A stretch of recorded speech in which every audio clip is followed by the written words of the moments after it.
اعوذ باللہ من الشیطان الرجیم بسم اللہ الرحمن الرحیم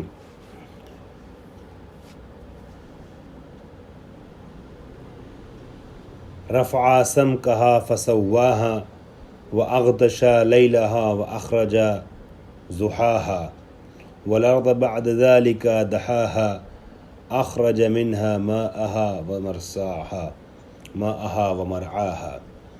میری بہترین اور محنتی اور عزیز طالبات، خواہران اور دیگر تمام مخاطبین، ہماری تفسیر کی یہ سیریز چل رہی ہے، درس چل رہا ہے تفسیر کے سلسلے سے، اور اس حوالے سے آج یہ 10ویں کڑی ہے، 10واں درس ہے۔ سورہ نبا کی تفسیر 5 دروس میں بیان ہوئی، بہت تفصیل میں نہیں گئے مگر ضروری چیزوں کو بیان کیا گیا۔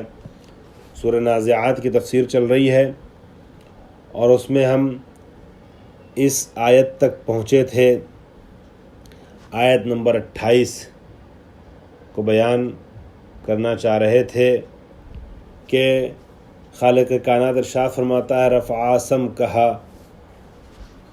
فسواہا، ہم نے آسمان کو تمہاری بلندی پر، تمہارے اوپر قرار دیا، بنایا، آسمان کو رفعت عطا کی، اس کی چھت کو مزین بنایا اور اس کو برابر بنایا، اس میں حسن رکھا۔ رفع سمکہا یعنی جمل مقدار علوہا رفیعاً، بلندی بھی عطا کی اور اس کے علو میں ایک حسن رکھا، ایک خوبصورتی رکھی ہے، اور اس کو فسواہا اسے برابر کر دیا ہے، جعلہا متسویۃً بلا تفاوت ولا عیب، ایسا متسوی بنایا ہے کہ جو بلا تفاوت کے، بلا عیب کے ہے، یعنی بغیر نقص کے ہم نے اس آسمان مزین کو اور آسمان رفیع کو تمہارے اوپر قرار دیا ہے۔ واغطشا لیلہا، اس میں ساری چیزوں کا بیان پروردگار عالم کی قدرت ہے، پروردگار عالم کی حکمت ہے اور پروردگار عالم کے عزیز ہونے کو بیان کر رہا ہے۔ یہ ساری چیزیں جو ہیں بیان کر رہی ہیں پروردگار عالم کی بے عیبی کو بھی اور اس کے استحکام کو بھی اور پروردگار عالم کے حسن خالقیت کو بھی، کہ اس نے کتنا مستحکم اور کتنا حسین کائنات کی ان تمام چیزوں کو قرار دیا اور بنایا ہے۔ معذرت چاہتا ہوں آپ سے۔ واغطش لیلہا اے اظلمہ، اور رات کو پروردگار عالم نے تاریک بنایا ہے۔ دن کا کمال اس کے اجالے میں ہے، رات کا کمال اس کے اندھیرے میں ہے، اس کی تاریک میں ہے، تاریکی میں ہے۔ غطش یا غطش کے معنی تاریک ہونے کے ہیں، اور ضحیٰ کا معنی شعاع آفتاب کا پھیل جانا۔ تو قرآن کہتا ہے واغطش لیلہا، اور اس کی رات کو ہم نے تاریک بنایا ہے۔ واخرج ضحاہا، اور ہم نے اس کے پہلے آسمان کا تذکرہ کیا اور اس کے بعد کہا کہ اس کی رات کو ہم نے تاریک بنایا۔ اور واخرج ضحاہا، پھر صبح کا وقت ہم نے ظاہر کر دیا، ابرز نہارہا، اس کے دن کو ہم نے ظاہر کیا۔ اے ضوء شمسہا، یعنی پھر اس کے بعد سورج کی روشنی ہر طرف پھیل گئی۔ وقت ضحیٰ عام طور پہ کس وقت کے لیے استعمال کرتے ہیں؟ سورج کے نکلنے کا 4 وقت ہوتا ہے، وقت طلوع ہے، وقت زوال ہے اور وقت غروب ہے۔ یہ تینوں وقت وہ ہیں جو سورج کی روشنی کے کمال کے وقت نہیں ہوتے ہیں۔ جب طلوع ہوتا ہے سورج تو ابھی روشنی دھیرے دھیرے پھیلنا شروع ہوتی ہے، جب زوال کا وقت شروع ہوتا ہے تو روشنی کم ہونے لگتی ہے، زائل ہونے لگتی ہے، غروب کے وقت تو سورج جانے ہی لگتا ہے۔ وہ کون سا وقت ہے جو سورج کے کمال کا وقت ہے، سورج کی روشنی کے کمال کا وقت ہے؟ وہ وقت ضحیٰ ہے، جسے ہم وقت چاشت کہتے ہیں، جو طلوع اور زوال کے درمیان کا وقت ہے۔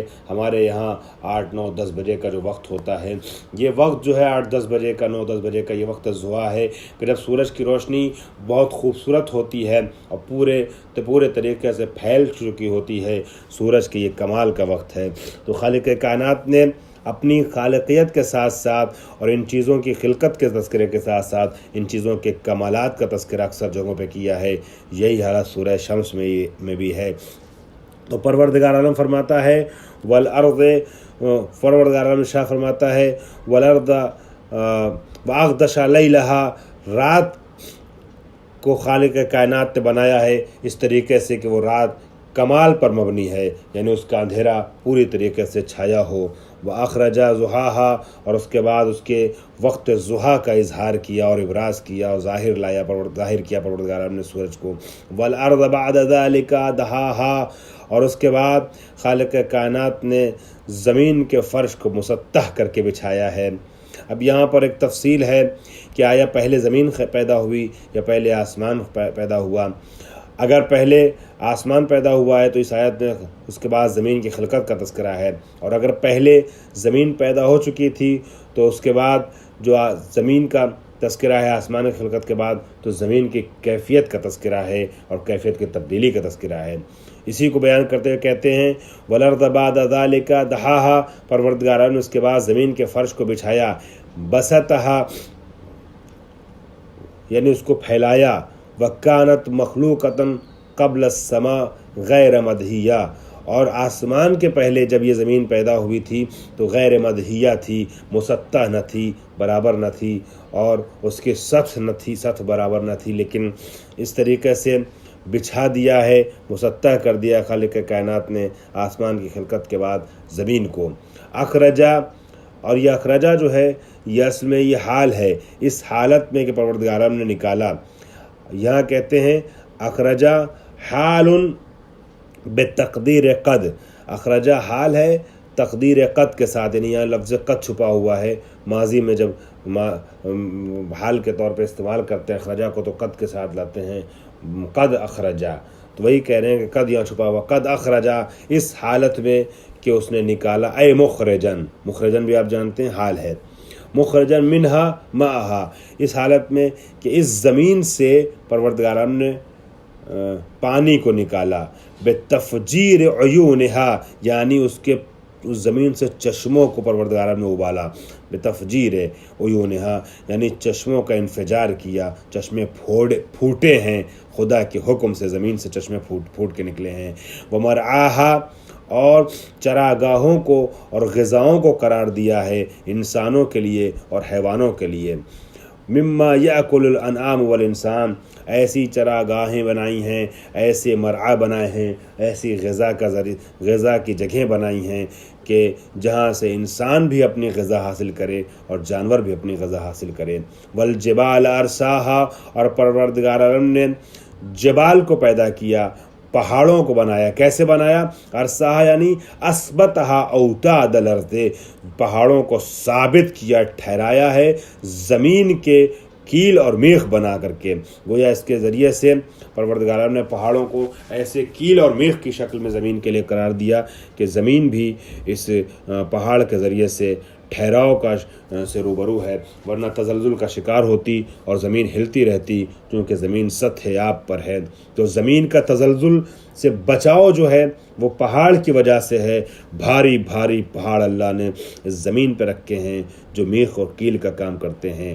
متاع لکم ولانعامکم، اور پروردگار نے ان تمام چیزوں کو تمہارے لیے پونجی قرار دیا ہے، سرمایہ قرار دیا ہے، تمہارے لیے بھی اور تمہارے جانوروں کے لیے بھی، یعنی زمین اور زمین پہ جو کچھ بھی ہے وہ سب تمہارا سرمایہ ہے، تمہارا رہنے کا ٹھکانہ ہے، تمہارے لیے متاع کا ذریعہ ہے، یعنی تمہاری آرامش کا ذریعہ ہے، تمہارے سکون کے حاصل کرنے کی چیزیں اس میں فراہم ہیں، تمہارے کھانے پینے کی چیزیں اس میں فراہم ہیں، تمہاری سیر و تفریح کی چیزیں اس میں فراہم ہیں، تمہاری زندگی کی آسائشیں اس زمین پر موجود ہیں، اور یہ بنانے والا وہ ہے کہ جو خدا ہے۔ تو اب یاد رکھنا کہ بار بار ان آسائش کی چیزوں کا ذکر کرتے کرتے خالق کائنات اپنی خلاقیت کا ذکر ساتھ میں اس لیے کر رہا ہے تاکہ جب ان چیزوں سے استفادہ کرتے جاؤ، ان کی خوبیوں کو دیکھتے چلے جاؤ، ان سے فائدہ اٹھاتے چلے جاؤ، تو پھر اس خدا کو پہچانتے چلے جاؤ جس نے ان تمام چیزوں کو پیدا کیا ہے۔ اور جب خدا کا عرفان تمہارے ذہن میں بڑھتا چلا جائے گا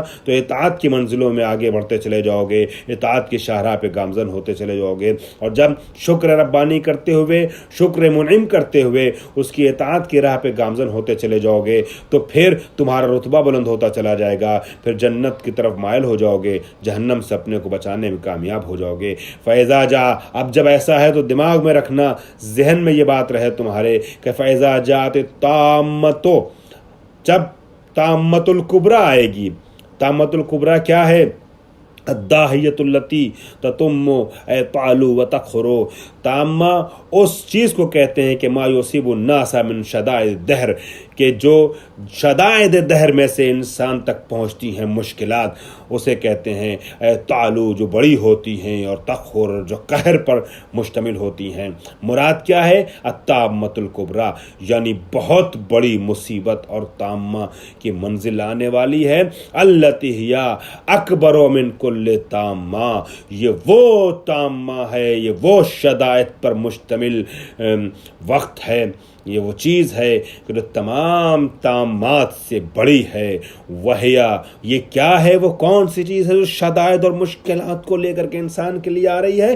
وہی النفخۃ الثانیہ او القیامہ، یہ نفخہ ثانیہ ہے یا قیامت ہے، کیونکہ آپ جانتے ہیں اس کے پہلے ذکر ہو چکا ہے کہ 2 بار سور پھونکی جائے گی، تو جو دوسری والی سور ہوگی نفخہ ثانیہ، پہلی سور میں دنیا تباہ ہو جائے گی، دنیا برباد ہو جائے گی، دنیا ختم ہو جائے گی، اور جب سور ثانی پھونکی جائے گی تو پھر سے انسان اپنی قبروں سے نکل کے سطح زمین پہ آئے گا۔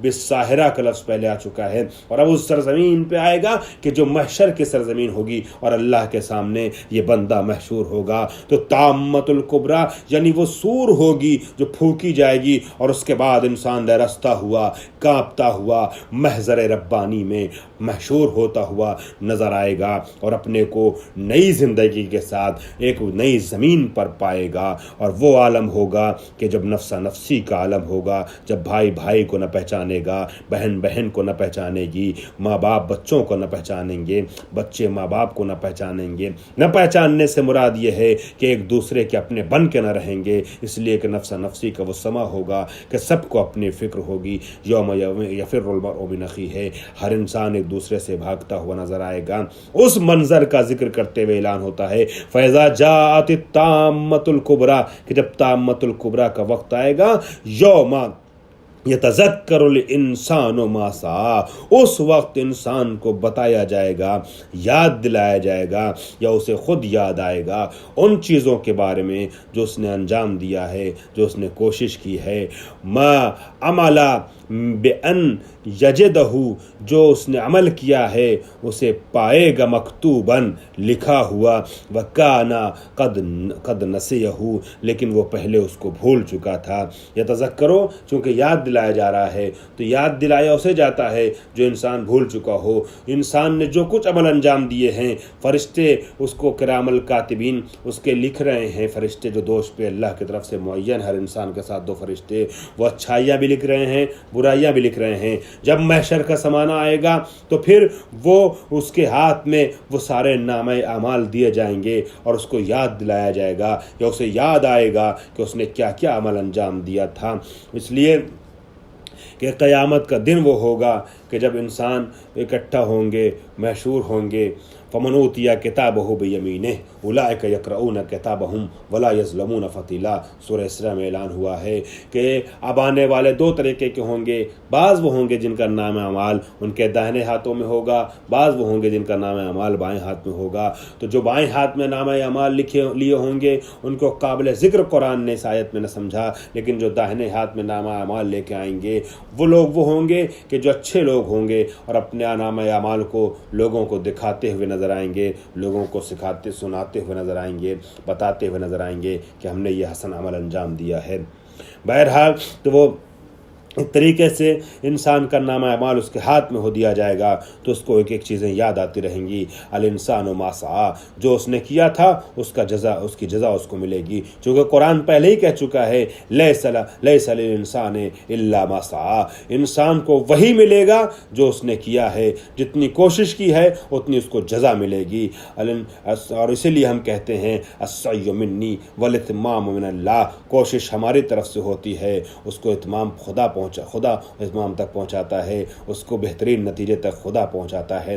لا یکلف اللہ نفسا الا وسعها، انسان کو اللہ کوشش کرنے کے لیے بھی اتنا ہی کہتا ہے، اتنی تکلیف دیتا ہے کہ جتنا انسان کر سکتا ہے، اور جو کر سکتا ہے اگر نہیں کیا ہے تو پھر اس کو خسارہ اٹھانا پڑے گا۔ کیوں؟ اس لیے کہ وبرزت الجحیم لمن یری، اس لیے کہ ایسے موقع پہ پھر جہیم جو ہے وہ آشکار ہو چکی ہوگی، جہیم یعنی جہنم ظاہر ہو چکی ہوگی۔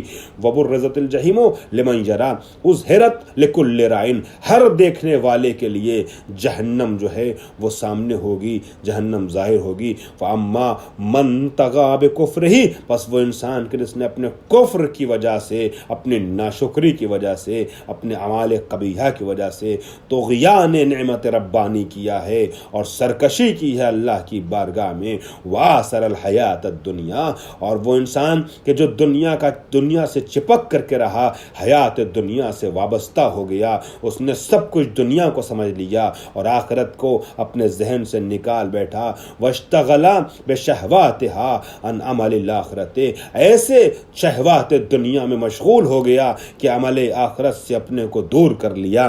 آخرت کے لیے جو انسان کو، اس لیے کہ دنیا مزرع الآخرہ، دنیا آخرت کی کھیتی ہے، جب اس نے آخرت کے لیے کچھ بویا ہی نہیں تو آخرت میں پائے گا کیا؟ دنیا کی زرق و برق زندگی میں ایسا کھو گیا کہ آخرت کے لیے کھیتی کرنا یہ انسان بھول گیا۔